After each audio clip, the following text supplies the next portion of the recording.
Tokio BMW X6 F16 su tokia komplektacija dar reikėtų paieškoti.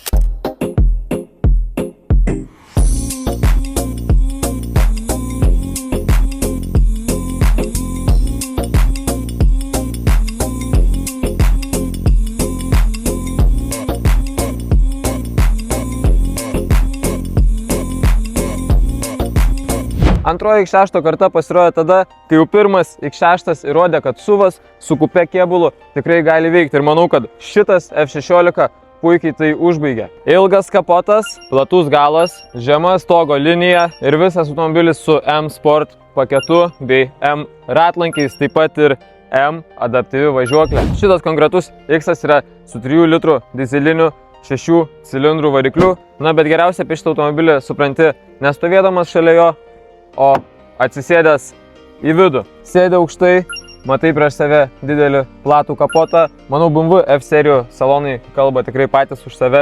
Atrodo viskas labai gražu. Viskas sudėta kaip ir turi būti.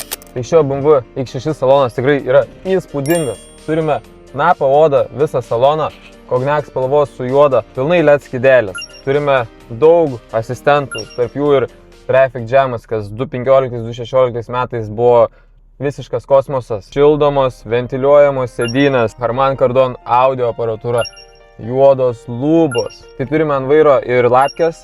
Tai važiuoja automobiliukas tikrai neblogai. Automobilis, ta prasme, stovi ant kelio gerai. Per duobes irgi smūgių surenka labai gerai. Taip pat yra ir head-upas.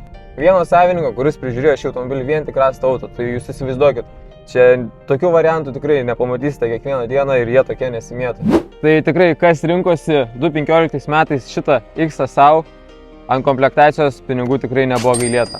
Būtent šis X yra pravažiavęs 207 000 km, kaina 24 900 €. Galime suteikti leasingo paslaugas, galime suteikti Mango draudimo nuo gedimų ir taipogi gali keisti savo seną automobilį. Tad jei susidomėjai šio tikrai pilnutėliu X, būtinai susisiek.